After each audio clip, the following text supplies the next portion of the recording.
everybody, Robert with RC Archery. This week's Tuesday Tip of the Week video is going to be a little bit different. I'm actually going to be going over 4 things that I see within our industry that really need to change.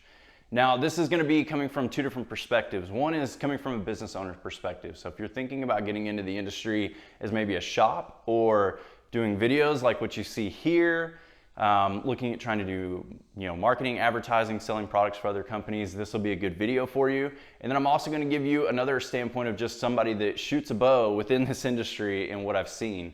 To give you a quick background on me so that you'll understand where I'm coming from, the RC Archery business side of what I'm doing here, I started in June of 2014.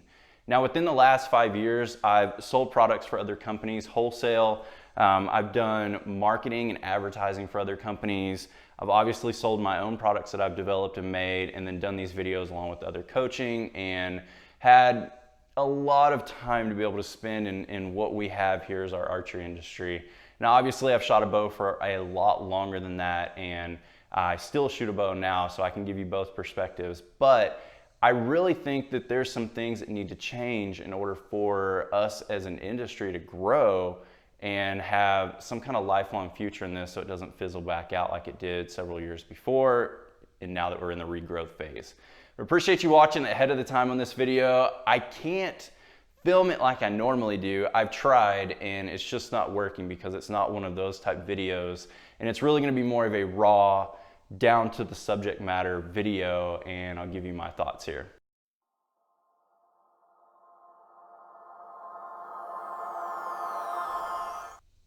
All right, so the first thing I want to go over is this industry eats its own. And what I mean by that is whether it's on an individual basis or a business level, other businesses doing this to other businesses or other businesses doing this to other individuals, we are super fast to point the finger, eat somebody's idea or what they're looking at for what they're doing, or however you want to look at that. And obviously all industries have this, but we are such a small industry that it's increasingly hostile within our own, what we're doing, within our own workings. And it spreads like wildfire because, again, we are a small industry. So if you have so much controversy and so much things going on, whether you don't like the brand that I shoot, or you don't like the way that I shoot my bow, my shot style, or you don't like the archer that I like, or whatever it may be, everybody is really quick to jump on somebody for that. And you get an outsider coming in to look at this, and they're pumped up and they're excited about archery, and then they want to grow in it and they want to do something, and then all of a sudden they go to an archery range and somebody's there to point out to them, like, why do you have that? Why are you shooting that release? Why do you hold your bow like that? Why do you do this? And it's not from a standpoint of trying to help. It's more from a standpoint of pointing the finger at them. Business-wise, you've got one business looking at the other one and doing the same thing. You can have one of them call the other one out via podcast, video, post, something like that. And in a way, there's nothing wrong with this. There's friendly competition. There's motivational factors that allow us to grow and build within the industry, and businesses generate and create better and bigger products. But a negativity side of doing this can hold you back. And I really feel like within our archery industry that we're all really quick to do this. We're really quick to be negative. We're really quick to jump down somebody's throat. And from an outsider's perspective looking in on that, that's kind of, people aren't going to want to get into that want to be a positive aspect to what we're doing.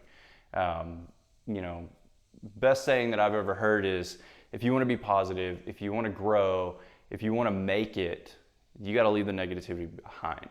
And if the negativity rather is the entire industry, then maybe you have to leave that behind to be able to go anywhere. So that doesn't really sound like what we want to do as far as growing our industry and actually getting somewhere. Payouts for shooting, or sponsorships, or bringing in outside factors, or whatever that may be. Can't do that with that kind of image and that kind of atmosphere building within. Now the other thing that I'm seeing is companies that have poor priorities. And what I mean by that is they aren't looking at things from the right perspective to grow with trends or with technology or with the correct priorities on trying to save a dealer or the dealer relationships as we know it, just that standpoint in general of all dealers. And they're really just looking at their own bottom line and, forget everybody else kind of thing. So let me give you an example of that so you understand where I'm coming from with this. This is a real life example of something that I've run into. I had a company, a release company that I did an order with as a dealer. This was a new product that had just come out. I pre-ordered the product 2 months in advance, and I ordered, several of these release pieces. And what I was wanting to do with this is have them pre-ordered, offer them on my website through my business as a launch, and go along with their launching of their own product. Not a unheard of idea, right? Most businesses do this. It's how you make money. It's a new product. It's out there. You want it. So I pre-ordered these 2 months in advance. They did the launch. They started it out. I'm getting orders coming in. I'm 2 weeks into my orders, trying to give dates of when I'm going to be able to get my products out to the people that did these orders. I'm talking with the company, letting them know, hey, I did a pre-order. Where's my parts? When am I going to expect them? When am I going to have this for my inventory? And they say, well, we're going to the ASA this week, and we're going to take the products that we've manufactured so far because we didn't pre-manufacture all these before we did the launch. We're trying to keep up with order flows, but we're going to take all that we've built so far to the ASA, we're going to put it in our truck and our trailer, and we're going to sell them there. And I said, okay, so I don't have anything that I can sell or any inventory that I can get. What about the order that I did 2 months ago? That should take priority over potential future orders that you may or may not get at an ASA event, right? No, we're going to take our products to the ASA event. I call the week following, so after that weekend from the ASA event, hey, what products do you have left? What kind of inventory do you have left? I really need to get these products sent to me so that I can fill these orders. People are still ordering, they're coming in, they're getting angry because they haven't received them yet. They want their products. Well, we sold out all of our inventory at the ASA. We're sorry. We're going to build some more and then we'll ship them out to you. End of week. Hey, when do you think that we can get these products out? Well, we took the products that we had built to the ASA last week this week. This would be calling the Monday prior rather. We took these products to the ASA again this week and we sold out of all the inventory that we made again. And it became frustrating, and I finally just started telling my customers the truth because, you want to protect the company that you're selling the products for, their image, their situation. Small industry, you don't want to make anybody mad, but at some point, it's just not worth it. So I started telling my customers the truth, like, hey, called this company, they're not sending out their pre-orders, they're not taking care of their dealers, they're not looking to care about that. They're looking to make their own money, and they're taking them to an ASA event, they're getting full price for them, they're pocketing the profit, they're not worrying about selling it to the dealer at the discounted dealer rate because they make more money at taking it to the ASA event, and that's what they're doing right now. I'm gonna get them when I get them, I'm staying on them. That's not unheard of for the industry. That's happened to me more than once with more than one company. And it's frustrating. And it's frustrating as a consumer as well because we're waiting for products, and I've had that happen to me on a consumer side too, even, where I'm wanting to buy a new product and I can't. And I feel like I'm handcuffed because I'm in Texas and we have one ASA event a year and the rest of them are way off, and I'm not flying to an ASA event for release piece. I'll just switch a company and I'll go somewhere else. So just as an example, happens a lot, happens with all sorts of it, because we keep hearing we need to have dealers in our industry, the guys that are on the ground, running ground support, seeing the most customers, seeing the most traffic, building the industry, building the new shooters coming in and doing all that. But if the companies that support the dealers with products aren't supporting the dealers, it's really hard for the dealers to support anything. It's hard for them to even stay in business. There's going to be more on that and another thing that I talk about later, so keep that in mind when we get there as well. All right, so the next thing I want to talk about is profit margins, and then also just some backwards thinking of a lot of companies within our industry. The profit margin thing is an interesting one, and a lot of people don't realize this when they first get into it. Profit margins are extremely small unless you're a company the size of Lancaster Archery, or unless you're somebody coming into this industry with deep pockets for money out of our industry, willing to dump it into their business in an initial startup. And the reason I say that is because dealers give you break points. They give you price points. You usually have 1 to 3, maybe more, and it's different levels of discounts off of their manufacturer's asking price. So what you can sell it for on your website and actually make some, hopefully make some profit or make a margin off of it, right? The idea behind this is if you buy a ton of products, you get a lot more off and you can make some money off of that. But if you're just a normal person like yourself, me, your dealer, hometown dealer obviously, they're not gonna make a lot of money off of this. For example, I've had multiple release companies that I've sold products for them in the past. By the time I purchased their product at my dealer cost, paid to ship it to somebody after it was shipped to me, or had that company drop ship it to somebody, I was making between $5 and $10 per release. I don't have to be a mathematician whiz to explain to you that you would have to sell a huge amount of releases to make any money at all. Best case scenario, you sell 10 and make $100. If you're doing this to pay for your hobby, entry fees, equipment, things like that, you're okay. But if you're doing this to pay for your family to eat and a home to live in and live on, you're in trouble. And a lot of that revolves around our industries and the companies within our industry having a backwards approach to things, having closed-minded approach to things, and not getting with the times. And I say that not from a spoiled millennial standpoint or anything, because I'm not a millennial. I have too much gray hair for that. But I say that because if you look at the trends in advertising, finding influencers where you can have somebody influence a product, you see it all the time on YouTube. Your favorite YouTube people are going to have some product they're helping push within their videos most of the time if they're a big YouTube star. That's an influencer thing. That's companies paying for advertising to be able to do that. If you look at the way that people advertise now, I mean, it's not so much TV shows anymore and advertisements in between whatever's going on, during the advertisement segments. It's going to be more online channels. It's going to be Instagram, YouTube, online ads through other websites, things of that nature. But if you look at the archery industry, they shy away from this pretty hard. They're getting better with it. It's growing, it's developing, it's getting more likely for this to be seen, but it isn't. They're dragging their feet. They're being literally drugged into the present age on what they're doing. So they're killing their bottom line. They're killing their costs because they're paying a ton of money to do archaic ways of advertising, whereas they could cut the margins down a lot by being able to grab an influencer. Don't even have to pay them. Hand them a product. Let them talk about it on a video. Let them post it on their Instagram channel. Pay them a little bit if you need to. Whatever it is, like that form of advertising is a lot cheaper, and it's more viewed now too. So because they do that and they have this archaic idea of not wanting to get into the times, they don't have a lot of money to be able to put out into things. So they have to charge more to their dealers in order for them to make any money themselves. And the other side of this is something that's not as controllable at the moment, but something to build into. But we are a small industry, so you have companies manufacturing products at a level not high enough to be able to cut the margins down themselves. So there's flip sides to that coin, but you're never going to grow with anything that you're doing unless you grow with what's happening. And I really think that the industry needs to wake up when it comes to that, and they need to get with the times a lot faster than what they're doing currently. All right, the fourth thing that we're gonna go over today is negativity.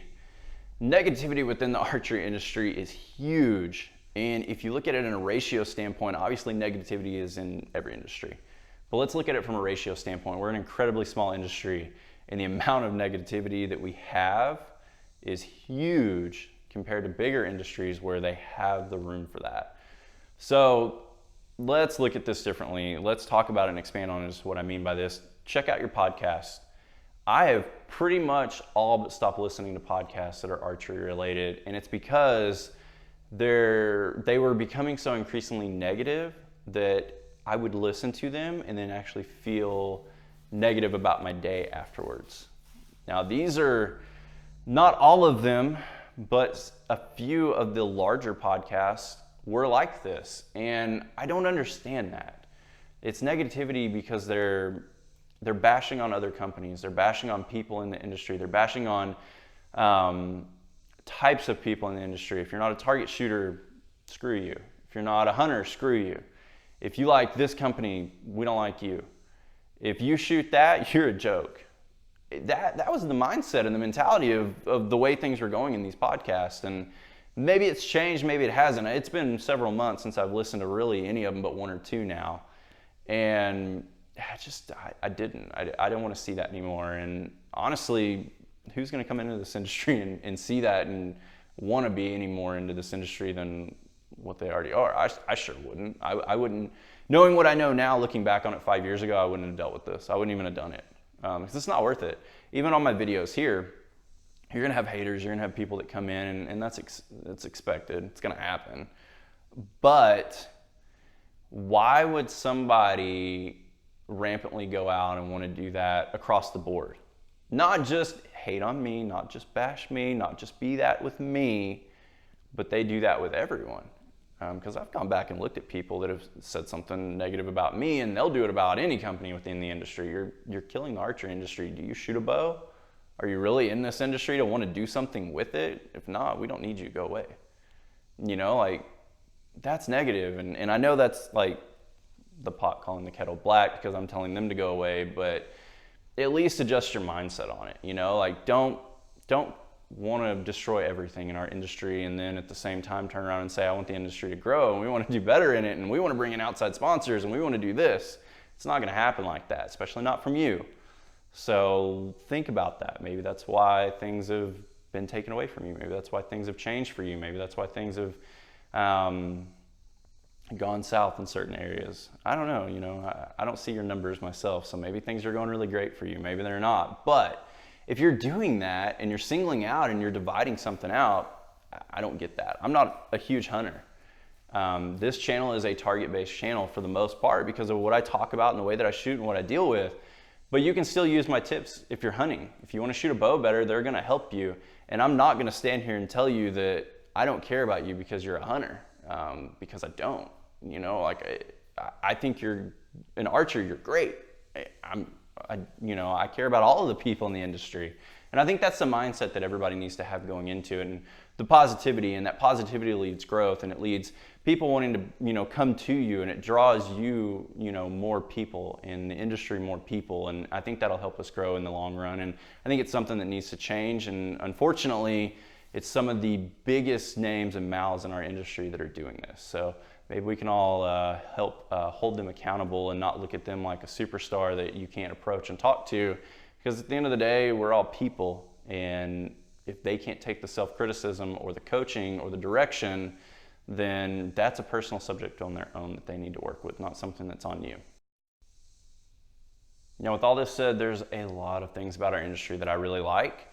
The closeness of our industry, I like. Obviously, if we get bigger, that's going to change, but I still feel at the core of what we have right now, you can have access to almost any professional archer, and a lot of them are going to talk to you and help you, especially if you do it at an appropriate time, which is great. I mean, how many other sports can you easily get information from someone and actually have them be allowed to be able to talk back to you, or have them have the time to talk back to you?